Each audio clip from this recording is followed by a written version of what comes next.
Commute with So Wizard Podcast. It's been a little while between con coverage and special events and being out of the country, so let's dive right in. I'd really like to talk about the new video game, Star Wars Fallen Order. It takes place right after Order 66 is executed.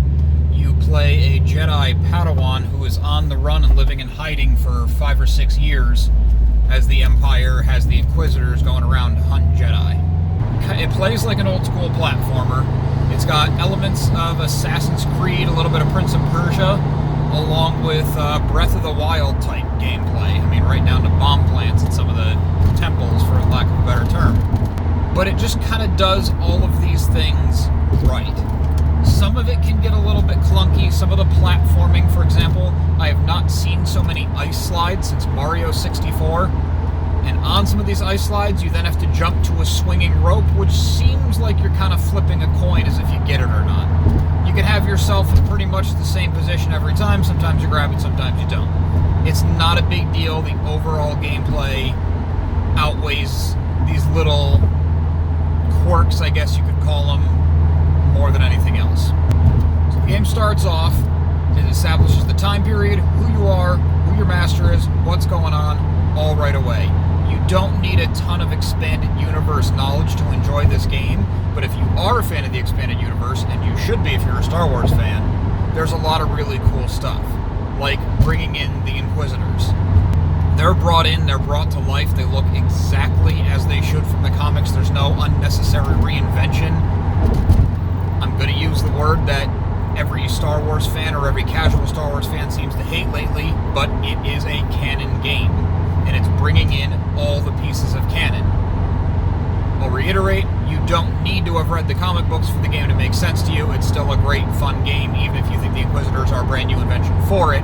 I just thought it was really cool that they're bringing these things in. Another thing I really liked about this game, you are not a Jedi Padawan who had no training and has no force powers, and along your journey you pick up force powers one by one. You don't have to find your lightsaber 3 levels in. You have some force powers when the game starts. You have your lightsaber when the game starts. Of course there's a progression system. Of course you unlock new abilities, improve your abilities, learn new combat moves and things like that. But you feel like you're starting an older Star Wars game 25% of the way through because you're not building from the ground up. That was greatly appreciated. Another thing I really appreciated is the force powers you do get. Of course you acquire push, of course you acquire pull. The guy can jump a little better than a human being should be able to, the reaction time. But you also have the ability to slow people. And they talk about the main character's abilities when he touches objects. He can kind of sense echoes through the force of them, and how it's an uncommon Jedi ability. And I really like in these newer movies how the Force is being explored on different levels, so it's really cool to see it continue on into a game, and you don't just have the base powers.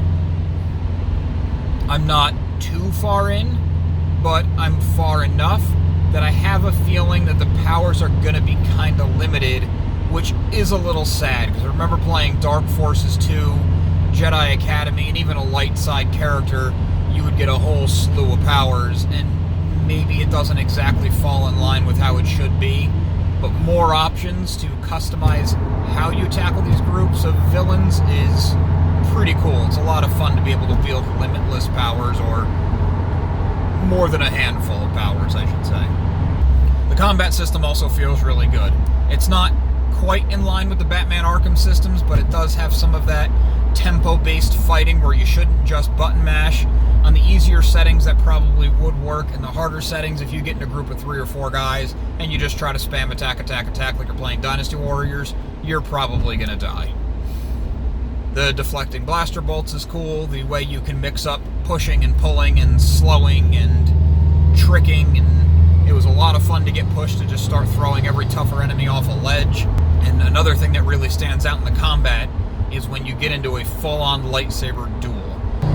You do fight some more beefed-up troopers who have purple electrified weapons, kind of like Grievous's guards, where they can go toe-to-toe with a lightsaber, but they're really no match.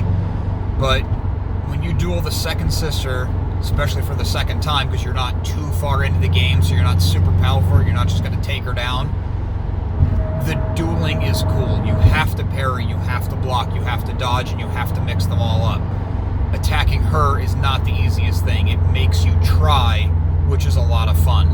And there's times where I'll even go in to face a few of the scout stormtroopers who are your melee enemies in the game, and you get to a point where you feel cocky, you're just going to run in, you're going to wipe the floor, and then you're going to run out.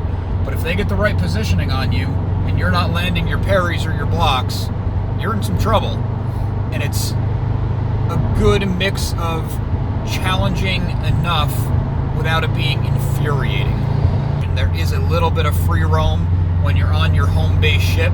Every time you unlock a location, you can choose which one to go to. It's not just one to the next, and you beat them and you can never go back.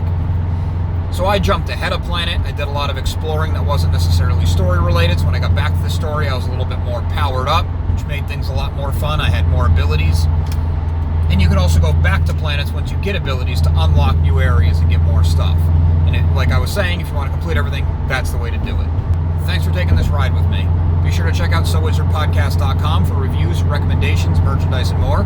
Also be sure to listen to So Wizard Podcast wherever you get your podcasts. Check out So Wizard on Patreon, where you can monetarily support the show. Really helped everybody get to New York Comic Con, for example, this past year. And you also get really awesome bonus content. Be sure to subscribe to our channel.